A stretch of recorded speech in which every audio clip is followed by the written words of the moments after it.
Hey, everybody, and welcome to Time Out with Kevin Gallagher. A little bit of a different setup here. I know the lighting's a little bit dark. Not going to see too much of me during the broadcast anyway.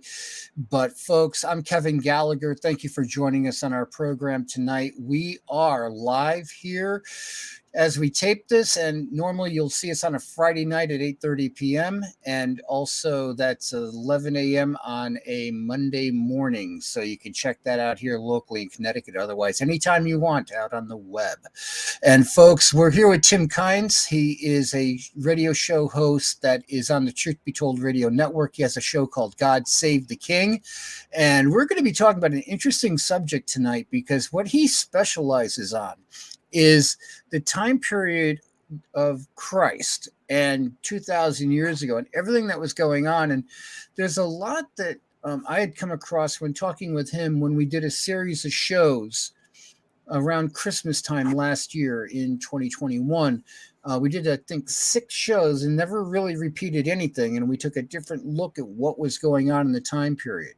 So one of the fascinating aspects is that you have with Herod, and that's the Herod that you see in the Bible, and there's also his father. And I always forget that there's actually 2 different Herods, the father and the son. We're going to get into that tonight. It's a really interesting subject the deeper you get into it. But Tim, I wanted to say hello. You're actually here at my home. You're normally out in Pennsylvania. That's correct. And so you're here visiting, and we're doing some things with the radio network while you're here and thought we would tape this quick show for TV. So, Tim, welcome to the program and fill people in on some things about yourself and that radio show you do called God Save the King. Certainly. Well, thank you for being here. It's a pleasure to be here, pleasure to be on the show, and frankly, a pleasure to be a guest in your home. What we can refer to on air as a secret undisclosed location that we're broadcasting from. You're in the Attila the Hun chair. Okay, yeah, there you go. And but my name is Tim Kynes. Okay, and for those of you that have a challenge pronouncing my name, it's like the I's in your head with a K in front of it. Kynes. Okay, I frequently pronounce it Keys, especially if I'm not going to know someone long enough to matter, because I also happen to be a piano player by trade. So I started being called Tim Keys a long time ago. So I answer to both. Okay. But my ministry and my website and my project is called God Save the King. And God Save the King is a tongue-in-cheek reference to what we're going to talk about today. And I'll tell you more of that story in a second. But the bottom line is God Save the King is about the nativity of Jesus Christ. As Kevin said, I am an expert on the time of Christ, but really what I'm an expert on is the time of Christ's birth. Is what I'm really an expert on, especially from about 50 years before his birth up until he was born, because it is the backstory that turns the nativity into this really epic story that is really quite different from what we are used to seeing and hearing. We're used to seeing and hearing the traditional nativity story in our Christmas pageants and our nativity plays and our Christmas cards and our Christmas carols and stuff like that. And the sad truth is that's not what it looked like. I have gotten to the place now. I've done so much research over so much time, and I've had so many years to incrementally change my mind about this, which now you, if you're watching the show, listening to the show, this might be brand new to you. And like I said, I've had 35 years to change my mind. But the traditional Christmas story is Christian mythology. It's really just that simple. It's hardly any of it is true. In the very, very, very broad strokes, it's true. There's a few pieces of the puzzle that definitely happened. I mean, Joseph and Mary definitely traveled from Nazareth to Bethlehem. That's true. Okay. Herod tried to kill the baby Jesus. That's true. I take that back. See, that is how pervasive the traditional nativity story is. I said that Herod tried to kill the baby Jesus. He wasn't a baby anymore. He was a toddler.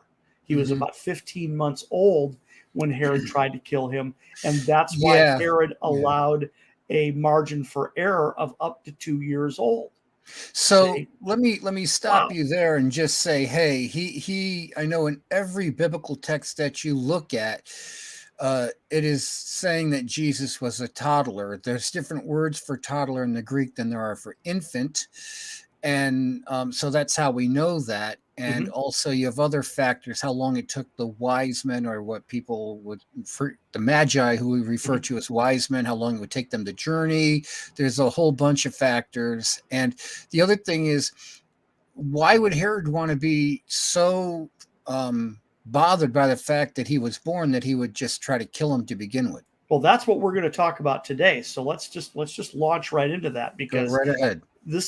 well, for number one, this is where I get the name of my ministry, Hmm. God Save the King. Hmm. It's all about the contrast between the King of Kings, Jesus of Nazareth, and the Roman appointed King of Judea, Herod the Great. So it's this very tongue-in-cheek God Save the King, because God Save the King is a method by which it's a saying. Okay, you actually do find it in the Bible, but more commonly you would have found it in the ages, both in ancient time and in the ages since then, where court officials and people at court around the king, in order to legitimately honor the king and or to flatter the king, would say things like, "Oh great king, live forever, God save the king." So Hmm. I, based upon what we're going to find out about Herod today, I think it's really a no-brainer that Herod had a lot of yes men who surrounded his throne and were fond of flattering him and saying, "Oh, great king, live forever, God save the king." But obviously, the reason that's a pun is because this pretender king is going to attempt to murder the King of Kings. So, what we really mean is, God save the king, King Exactly. Jesus. Yeah. So, So let's just start off with this. I think maybe it's best to start with his father. So who was the father, Herod? okay. Well, let's actually we'll do this. Let's jump to the son, and then Okay. we'll go back to the father and back to the father. Okay. Okay.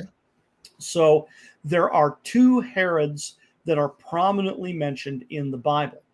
The one that more people tend to be familiar with is Herod Antipas, who is the Herod that is connected to the crucifixion of Jesus.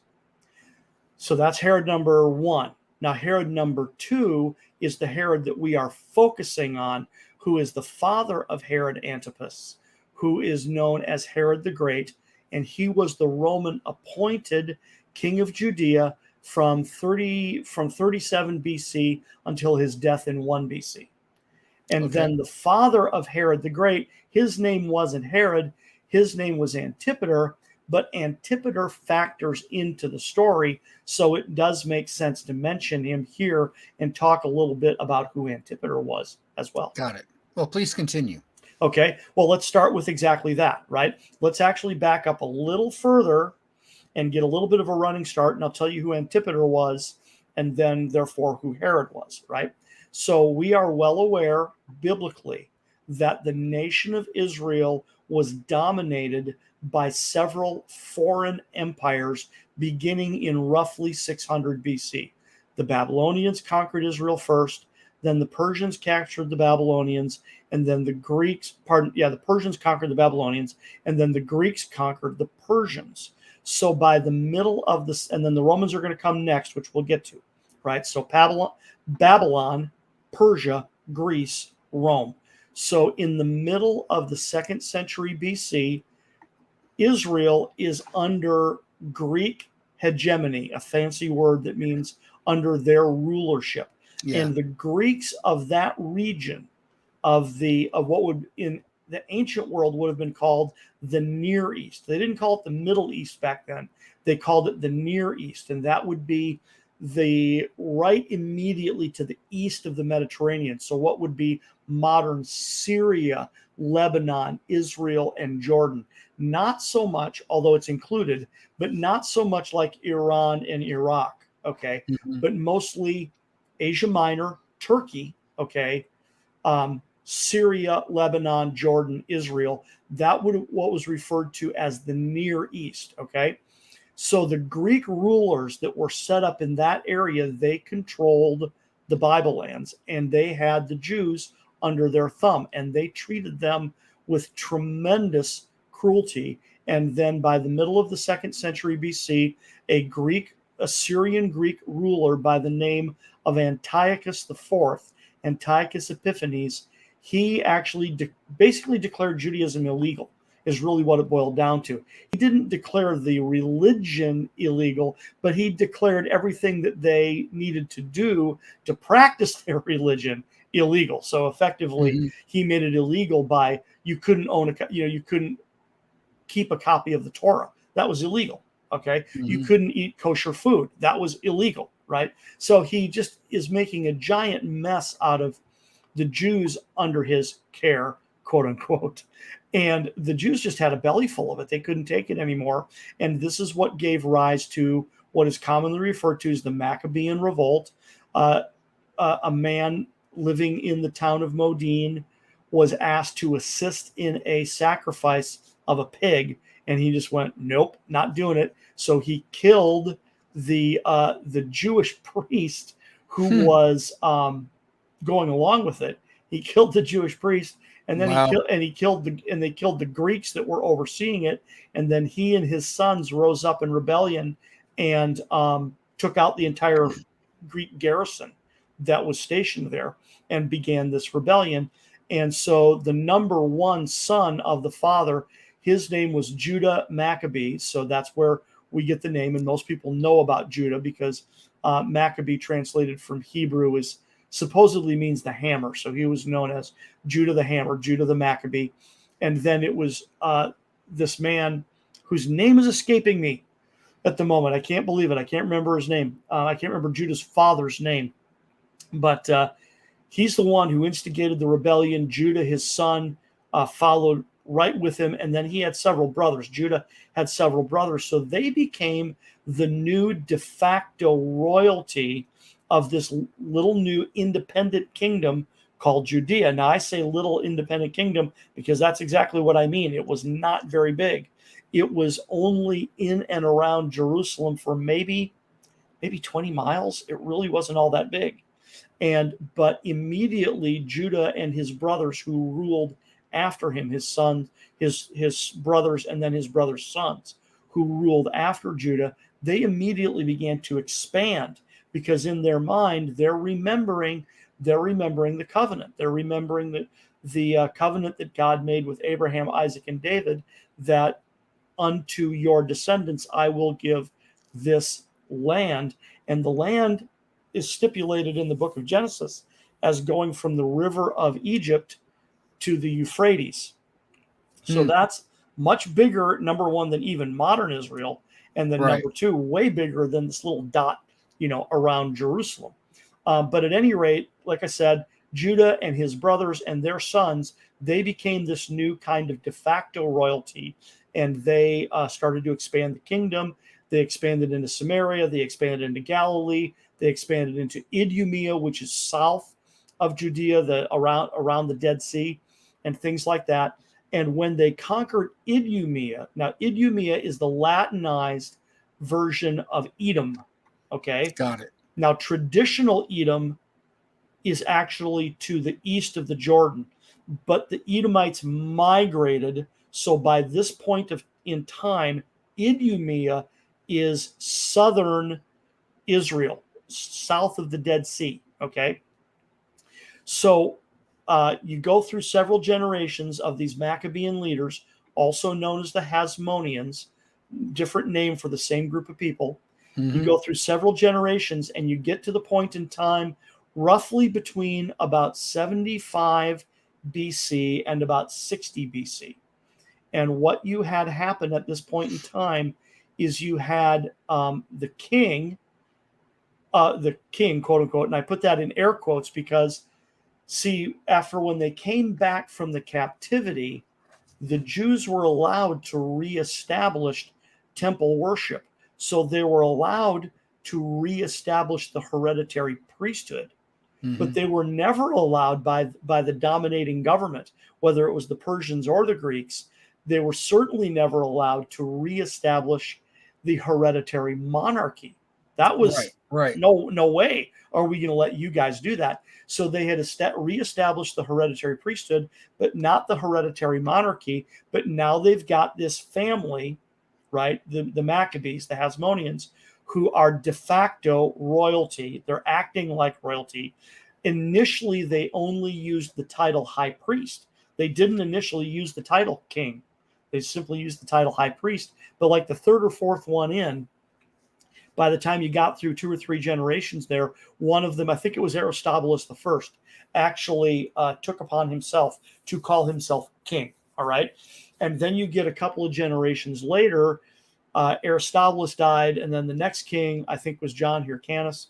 And John Hyrcanus died, and then it was his wife became queen. Ready for that? Okay, a lot of people are not aware of the fact that Israel had a queen in the early 1st century BC. But she had 2 sons, Hyrcanus II and Aristobulus II. And those 2 brothers initially were not old enough to be high priest, but once they were, the 2 of them started a war over the throne of Judea. They both wanted to be high priest. They both wanted to be king. So they went to war over the throne.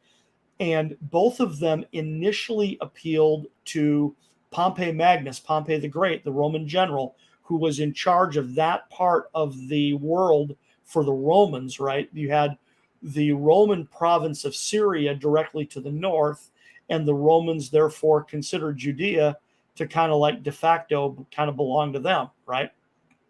So when Hyrcanus and Aristobulus were getting ready to fire up the shooting war, they both appealed to Pompey Magnus to, frankly, appoint them king and then to be the muscle that would back them up.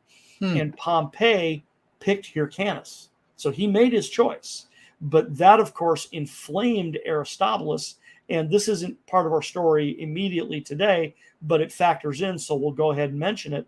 Because once Pompey picked Hyrcanus, Aristobulus ran off to the Parthians to enlist their help in him trying to reclaim his throne. And the Parthians are a group that everybody seems to forget about. You have the Greeks and the Romans, and they hardly get a mention, the Parthians, but they were a really big deal. Right. They're a huge big deal. I'll take just a couple of minutes because we're trying to focus on Herod here.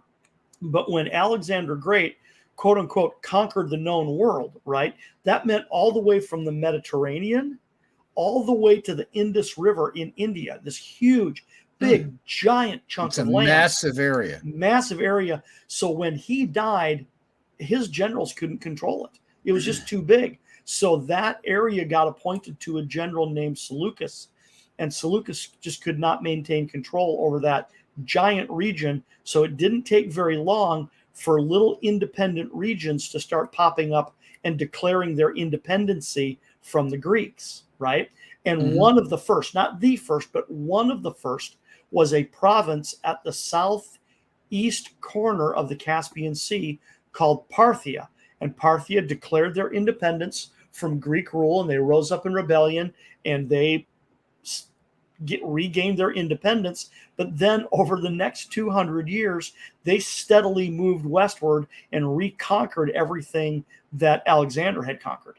So by the time you get to our story, at first, the Seleucids, right, the empire created by the general Seleucus, at first they were a buffer between Parthia and Rome. But with the Parthians moving steadily westward over a 200-year period of time, from roughly 200 BC, 250 BC to 50 BC, over that 200-year period of time, they reconquer everything conquered by Alexander to now, in our story, the frontier between Rome and Parthia is the Euphrates River in Asia Minor. That's amazing. So the Euphrates, by the way, it runs diagonally from southeast to northwest until it gets to the one point where it turns and goes pretty much due north. So that one section where it makes this straight up and down line, that was the frontier between Parthia and Rome. As a matter of fact, much later on, Augustus basically declared that was the border and that Romans would no longer attack across the Euphrates. Now that's 40 years down the line, but that came into the picture later. But this is the Parthians, right? So back to our story, you've got Queen Salome, and she has two sons, Hyrcanus II and Aristobulus II, two brothers, two princes who are at war for the throne of Judea. They both appeal to Rome initially.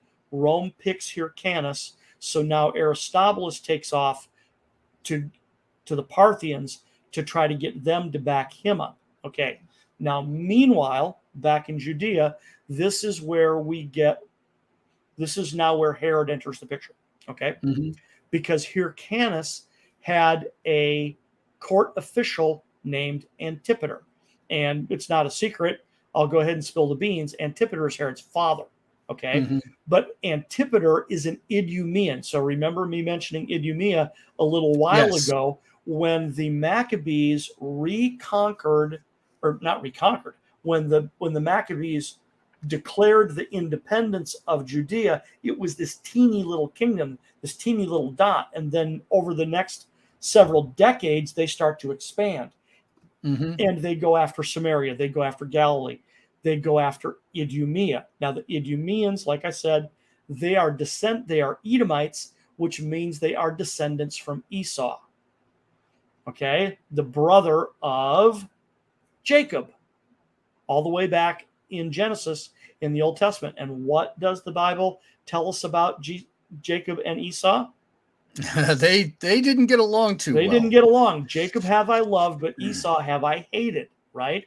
So the descendants of Esau, the Edomites, the Idumeans, right? They're not very well liked by what are considered to be the true Jews. Okay. Right. So Antipater is not a Jew. He's an Edomite, right? But he is a court official in the court of Hyrcanus the Great. And the truth is that he's the real mover and shaker here. It's not even really Hyrcanus. Hyrcanus is almost a figurehead. It's really Antipater that is the true power. Okay. And so Antipater, like I love to joke about it. I love to say that if you look up the definition of ambition in the dictionary, it would be it's Antipater's picture. It's right there, right? Yeah. Just an extraordinarily ambitious dude. But now he knew. See, this is interesting. Talk about shrewd politics. Okay, and this is important because this is the backstory of God Save the King. This is the backstory of why it's called God Save the King. This is the whole point, right? Is you've got this shrewd political manipulator behind the scenes in the person of Antipater, and he's not eligible for the throne of Judea. He cannot rule Judea because he's not Jewish. Right. He can't do it, right? But he's super ambitious, so he doesn't care, right? So he manipulates things to the point where he gets two of his sons. He had several, but the two most important to our story are his eldest son, Faisal, and then his second son, Herod. Okay, so Antipater succeeds in getting Faisal appointed governor of Judea, of Jerusalem. Okay, and then he succeeds in getting Herod appointed governor of Galilee. Right? And this is fabulous because more of the backstory, by the way. Okay, so here's more of the backstory. Meanwhile, on the other side of the forest to all of this, you've got the civil war going on back in Rome. Okay, you've got Julius Caesar and Pompey Magnus going to war for who is going to control the Roman Republic at that time, right? Caesar defeats Pompey, but then Caesar is very quickly assassinated after he becomes de facto emperor. He wasn't truly the first emperor, but that was the role he played. Augustus would become the first official emperor, but civil war between Julius Caesar and Pompey Magnus. Caesar wins. Caesar's in charge. Caesar gets assassinated. Okay. Caesar's allies, Octavian and Mark Antony, they go after Caesar's assassins. They win, right? And part of what happens is that actually I'm mixing the two stories up. Let me back up. So let me back up to Julius Caesar and Pompey. When the final battle was won, Pompey got out of Dodge really fast and he fled to Egypt, where he was promptly murdered when he arrived in Egypt. Okay. Caesar didn't like this very much because even though they were quote unquote enemies, they had been good friends for a long time. And he was very offended that Pompey was murdered upon his arrival in Egypt. So Caesar comes in right behind Pompey, right?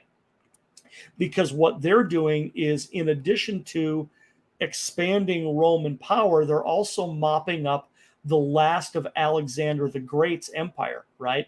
The Seleucids, okay, which was named after the general Seleucus, who was the general in charge of Mesopotamia, right?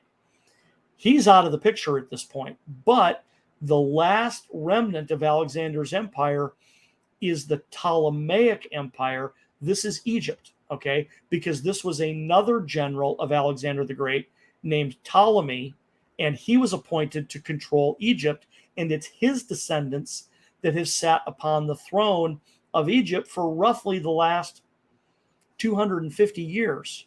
Yes. It's been Macedonian Greeks sitting on the throne of Egypt. That's very important for people to understand that Cleopatra, who was the last of the Ptolemies, she was actually the first of the Ptolemies to ever learn to speak Egyptian. They didn't even bother learning to speak the local language. They were Greeks and they ruled as Greeks, and that's what they were going to do.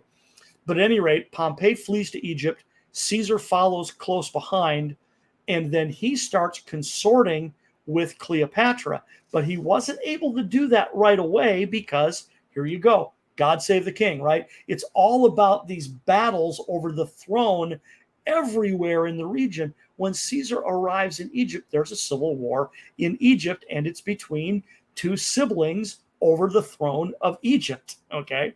So Caesar throws in with Cleopatra to back her for the throne, but it's her brother that is fighting against her. His army actually starts to win, and Caesar has just defeated Pompey, and now he's in a position where he's going to lose it in Egypt.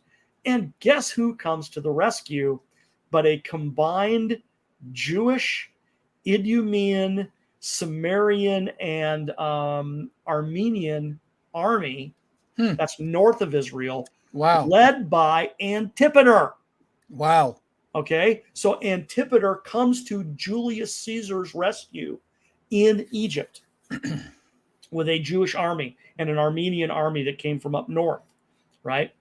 And as a result, the plot thickens. The plot thickens. So as a result, Julius Caesar gives Antipater Roman citizenship and verifies the appointment of Faisal and Herod as governors of Judea and Galilee, right? He says, thus shall it be, right? Caesar says this, right? But no sooner does that happen than Caesar gets killed, right? He gets assassinated, right? So it's just this giant mess of always this fight over the throne, fight over the throne, fight over the throne. So when Caesar gets assassinated, now, guess what? Hyrcanus and Faisal and Herod, they were loyal to Caesar, but now they've got to pay homage to Marcus Antonius because he has been appointed leader of the East. Now, the good news was, because Marcus Antonius had been an ally of Caesar, that was reasonably easy to do. The right type of a bribe, the right type of homage, no big deal. Antony reconfirms Hyrcanus as high priest and Faisal and Herod as governors of Jerusalem and Galilee. But no sooner does this happen than Antipater gets murdered, okay? And then I got to think of his name. It's not literally Aristobulus himself. It's Antigonus, who is his son, comes in at the front of a Parthian army and invades Judea. Okay. Okay. So, because now, like we've said, you had Antipater, who is the real power behind Hyrcanus' throne. But Antipater gets his two sons, Faisal and Herod, appointed governors of Jerusalem and Galilee with eyes on the Jewish throne. Okay? But now Hyrcanus' brother, Aristobulus, his son, along with the Parthian army, invades Israel and drives the Romans out. Got it. Okay? So now you've got, and Antipater by this point is dead. Antipater's been assassinated. Okay? So in very Game of Thrones fashions, poisoned, if I remember. Okay? Yeah, I mean, I'm listening to you, and all I can think of is Game of Thrones. It's hard not to, because the comparison is really stunning, and this is real. Yeah, I mean, this actually happened. This actually happened, and not only did it actually happen, but it actually happened around the most important king ever. Yeah, and you have what? Roman records and other secular records that back all this up. Exactly. You've got all kinds of historical references that back this up, and as a matter of fact, we are finally, after years and years and years of research, getting much more documentary evidence about the Parthians, because they did not write down their history the way other cultures did. So it's taken us some time to decipher their history and find the documentary evidence that we need to understand what happened in and among the Parthians. But yeah, that sets the story for who that really, I mean, here we are, we're already halfway through the show. That really sets the stage for who is Herod, because you really don't know who is Herod unless you know this, right? Because what happens at this point is that Hyrcanus, Faisal, and Herod, they've got to adapt. They've got to improvise, overcome, adapt. They got to do something, because the Parthians now control Judea, okay? So Hyrcanus and Faisal, they go to negotiate with Antigonus and the Parthians. That does not go well. Herod stays in the rear in case everything goes sideways, which it did. So that was a smart move, okay? So when everything goes sideways and it becomes very obvious that this is not going to resolve itself through negotiation and that Herod's life is at risk, I think he'd had his first wife, maybe his second wife by this point. I forget if he was married to Mariamne yet or not, but he definitely had his first wife by this point. He might have had his second wife by this point, but he puts them in the fortress at Masada, okay? Leaves them there with a small army, and then he takes off for Petra, okay? Now, Petra, this is another thing that people don't know, is that to the east of the Bible lands, of Judea, to the east of Judea, at that time would have been a location called Nabatea, okay? Really what would be modern-day southern Jordan, okay? Yeah. But it would have been called Nabatea at the time, and I don't know if it was the capital or not, but it was definitely the trade center of Nabatea, was the city called Petra, okay? And Herod's mother was a Nabatean, okay? So Antipater was an Idumean, his mother was a Nabatean, and Herod now, therefore, is half Idumean and half Nabatean. He doesn't have a drop of Jewish blood. Right. Okay, which that's not a good thing if you're not a a good Jew thing if looking you're at going to be this. the king of the Jews, right? Yeah. But back to our story, Faisal and Hyrcanus take off to go negotiate. Doesn't work. Everything does go sideways. Herod puts his family at Masada and then takes off for Petra to try to get allies to go to war to drive the Parthians out. Doesn't work. So he takes off from Petra and he heads for Alexandria, Egypt, because he has already visited Rome and Mark Antony is a personal friend. Okay. Just in his upbringing so far, he had already been to Rome and knew Mark Antony. So he takes off to Alexandria, Egypt, because by this point in time, Marcus Antonius is hanging out with Cleopatra. So now he's going to go to the Romans for help, right?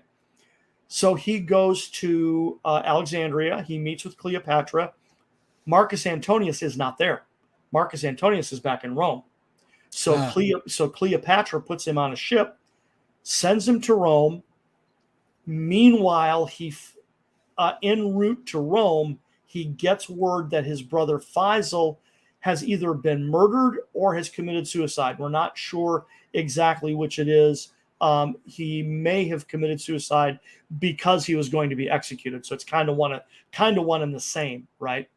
And that also that Hyrcanus had been disfigured because the official title is high priest. And if the high priest has a physical imperfection, he can't be high priest. Okay. So Antigonus made sure that Hyrcanus was disfigured so that he could not be high priest anymore. Mm-hmm. So, but Herod gets word that it's really gone sideways now. His brother is dead. Hyrcanus has been disfigured, and he lands in Rome and goes to find Marcus Antonius. And Marcus Antonius takes him to meet Octavian. Okay. Now, Octavian, to put the pieces of the puzzle together, is Julius Caesar's grand nephew.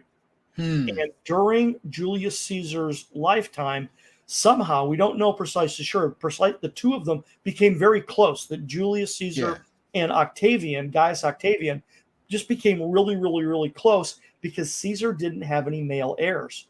So he adopted Octavian and declared him to be his heir. Okay. And so therefore Octavian took the name Caesar. It wasn't his real name. He adopted it. He became Octavian Caesar because he was Julius Caesar's adopted son. And then later he was given the title Augustus by the Roman Senate. So then he became simply known as Caesar Augustus. Okay. But his given name when he was born was Gaius Octavian, right? So if you ever hear anybody talking about Octavian, it's the same guy, right? But Marcus Antonius takes Herod to meet Octavian, and all he has to do is tell him that Antipater came to Julius Caesar's rescue in Egypt, and Octavian and Herod are instantly friends. Right. Instantly. They are instantly political allies. Now, over time, we come to find out that Octavian did not like Herod at all. Okay. Just didn't like him at all. But political ally, he had to be a political He's ally. more valuable as a political ally. Yeah, absolutely. Because everybody, I have to be careful choosing the right words here because I don't want to glorify the work of the enemy. Okay. But at the same time, you want to talk about brilliance on the world stage to get this all set up for the birth of Christ, right? And when you think about the providence of the one true God, when you think about the providence of the God of Abraham and Isaac and Jacob, he let these world powers get away with this junk to get it all set up so that we have this just outrageously amazing epic story about the exchanging of thrones all throughout the region. And then, the creator of the universe is just going to quietly sneak his son in the back door in this tiny little backwater town called Bethlehem. It's just amazing. You got these world empires just killing each other and trying to gain power.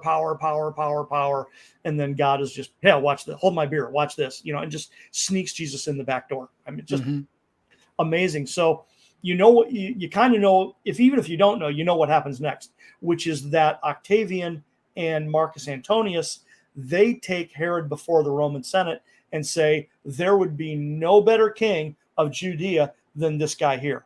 And when it comes to client kings and what the Romans needed of a client king, they were right. They were just absolutely right. Herod was the most perfect client king you could ever hope for. Why was that?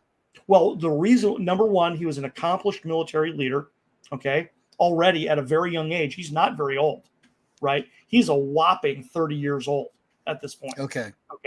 Maybe 32 if you stretch it, right? But when he was appointed governor of Galilee, one of the first things he had to do was he had to mop up all the organized crime in the area, which he did, right? Okay. And he even got called before the Sanhedrin because he was pretty fond of just killing them outright. Okay. He wouldn't just hunt them down and capture them. He'd kill them. Okay. And because capital punishment was a religious crime overseen by the Sanhedrin, right? Okay. And this tells you about Herod, right? So the Sanhedrin wasn't upset that he was killing him. It's just who was. No, they were terribly upset that he was killing him. Yeah. I mean, on one hand, they loved the fact that he was dealing with all the brigands, right? Yeah. On one hand, they were thrilled with the fact that he was mopping up all the crime in the area. But what they were very upset about was he was violating Jewish law. Right. Okay, because Jewish law was the Sanhedrin determines who gets put to death, not the governor of Galilee, and not a non-Jewish governor of Galilee, by the way, right? So the Sanhedrin called Herod to appear before them because they're going to put the screws to him and say, what do you think you're doing, right? Well, Herod showed up. Number one, he showed up dressed in purple from head to toe. Okay, so he's decked out as in royal colors, royalty, right? And he brought his personal bodyguard. Okay, now his personal bodyguard. Well, I don't know how many of his personal bodyguards showed up at the meeting with the Sanhedrin, but it was enough that it shut them down. Right. They just went, okay, there's nothing we can do. Herod has made his intentions completely clear that he's just, whatever we say, he's not going to go along. He's not going to comply, right? And like I said, I don't know how many of his bodyguards showed up at this meeting. What I do know, however, is the size of his bodyguard. It was enough to intimidate them. Yeah. Well, his personal bodyguard was 300 cavalry. Okay. And in that day and age, you only became a cavalry soldier, okay, if you were the best. They were the special forces of their day. Cavalry were the special forces. You had to be at least 6 feet tall and at least 225 pounds. You had to have been raised on the back of a horse. You couldn't have learned to ride when you were 20. If you hadn't been riding since you were 4, you didn't qualify, right? Which ironically, ready for this, ironically, that means that the vast majority of the cavalry in this day and age were not Mediterraneans. They were not, certainly weren't Jews. They weren't Idumeans, right? They were Nabateans, okay? They were Arabs, right? Interesting. Or they were Parthians, okay? Or, ready for this, or they were Europeans.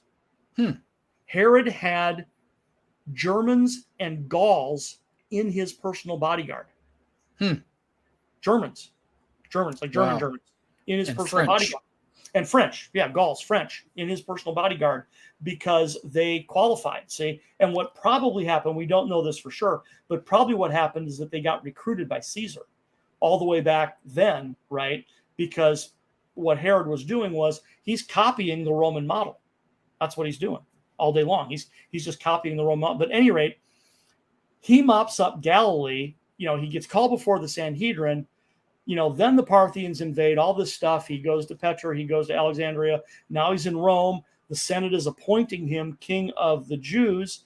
And he's the perfect king, the perfect client king. You asked the question, why is that? He's an accomplished military leader. This is why. He is a shrewd politician, right? And he is outright cruel. He will not hesitate to murder his enemies, right? I mentioned a minute ago that we learned as the story moves forward, we learned that Octavian and Herod didn't like each other very much. And there's a very famous quote. I can't do it in Greek because in Greek it's a pun. So that's why it's so funny. And it's serious too. It's both humorous and serious at the same time. But if you can recite it in Greek, there's a pun involved. But if you translate it into English, it says it's lost. It's not lost. You still get it, but you don't get the subtlety, right? Yeah. Because it's a quote by Octavian who said, "It is safer to be Herod's pig than to be Herod's son." Okay, that's because the word for pig and the word for son in Greek sound alike. So there's the pun. It's safer to be his this than this. The word for son is huios. I just don't know what the word for pig is, right? So it's something similar. So it's safer to be his pig than to be his son, which is really amazing because pigs were unclean animals. So it's this gigantic, weird cultural insult and quote and everything all at the same time. Pretty funny. But they appoint Herod king of Judea. Right.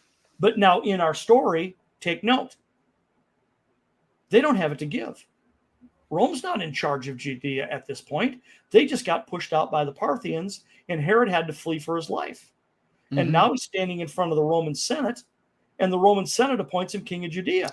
So this would be like somebody saying, I just gifted you the Empire State Building, but they don't own the Empire State Building, and so they really can't give it to you. Yeah, exactly. Well, they could in a way, in that this is just kind of how things worked back then.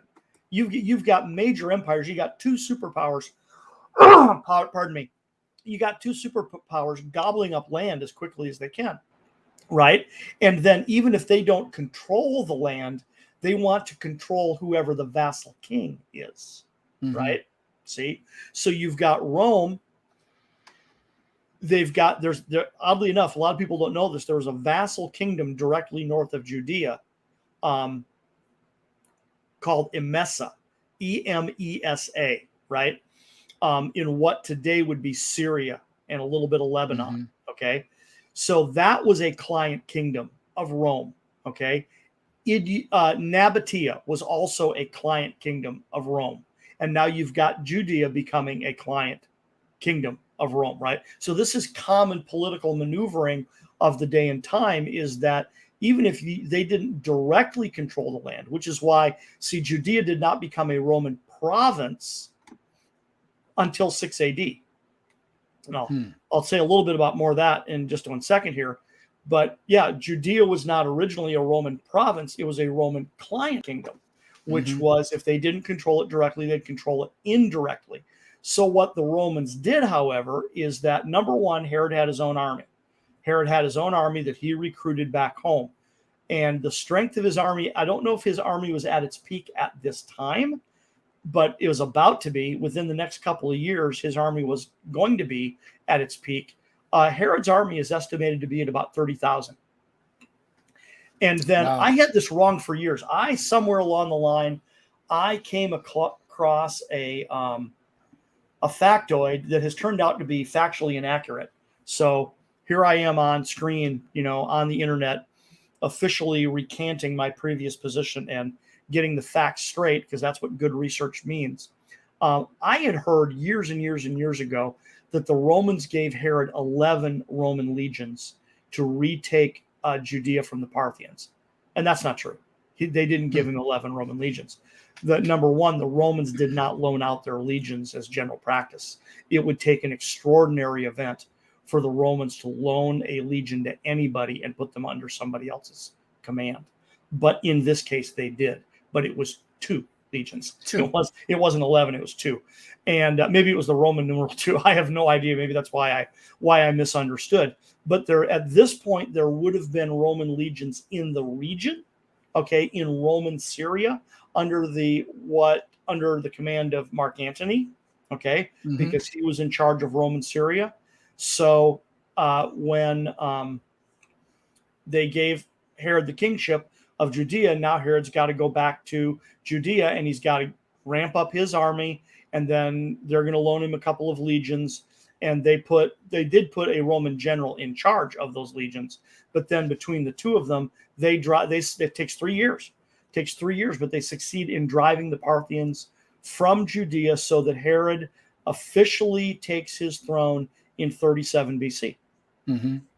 So now you see, and it's funny thing is, we haven't said a word about Herod the Great at the time of the birth of Christ, because to know who is Herod is really all contained in the backstory.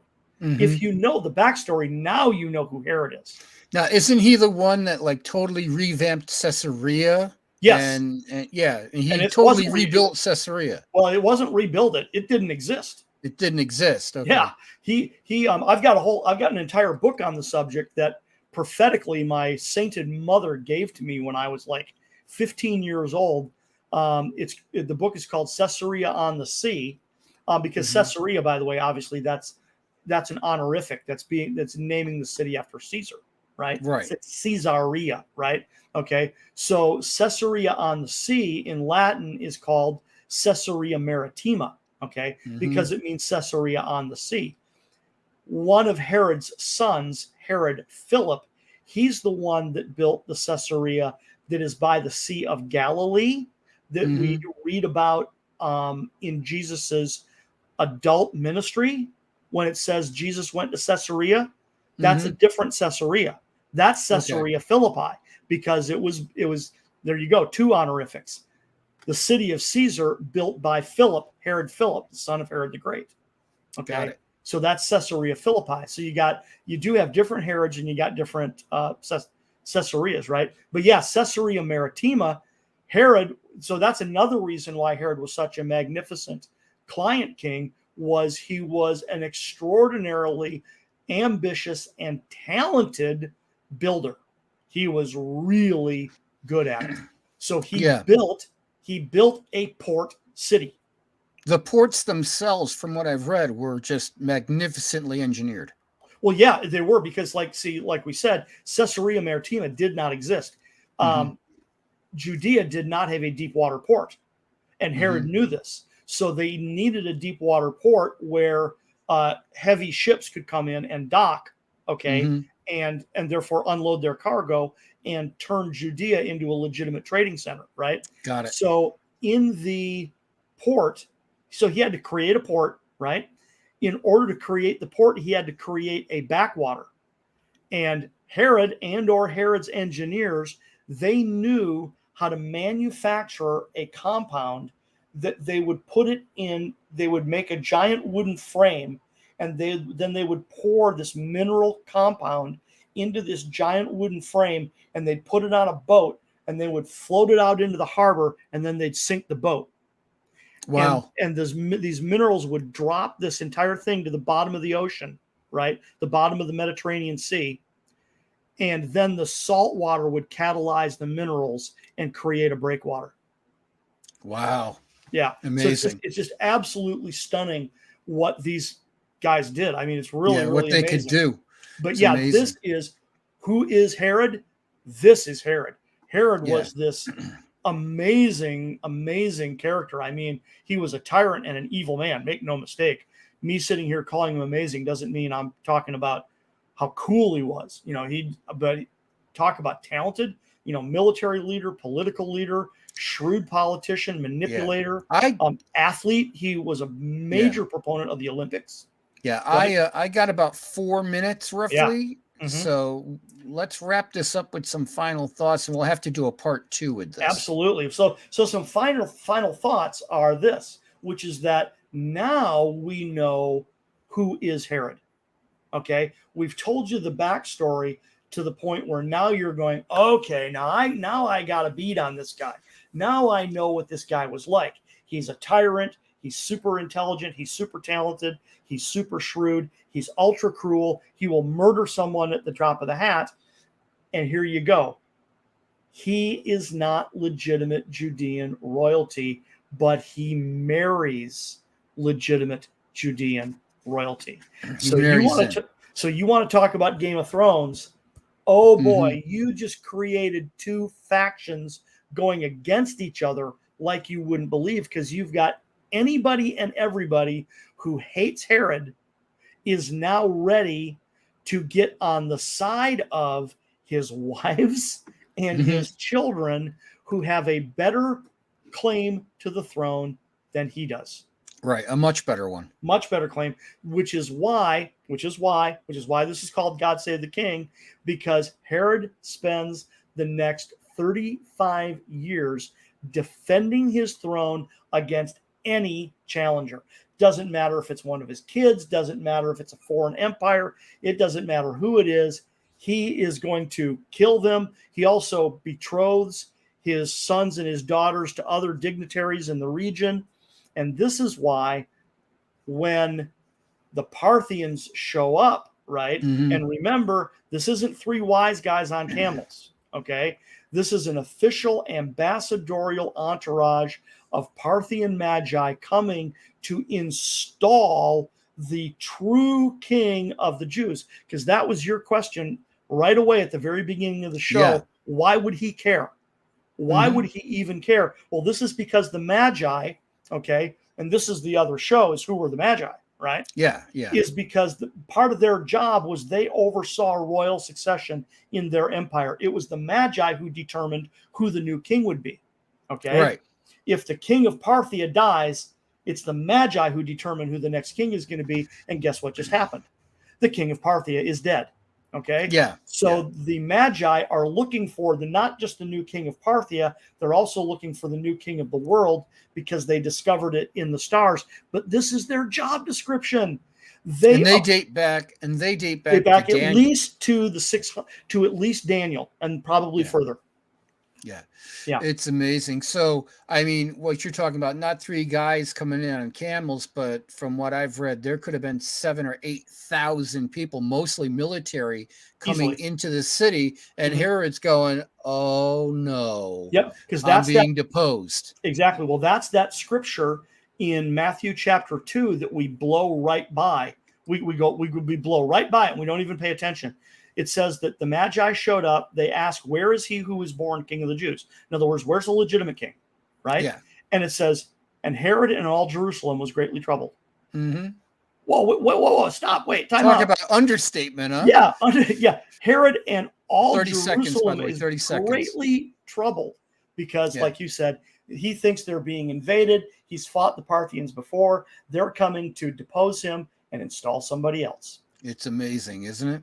Yep. But we'll get to a part 2 where we'll pick up from where we left off here and talk about what was going on when the Parthians showed up, and because it is really, really amazing. And to me, it's really amazing to see, how much which you have left over from going all the way back to Alexander the Great, how much of an influence there still is in our modern world, how much of that is still, there's traces of it that still impact us in ways that we don't even understand.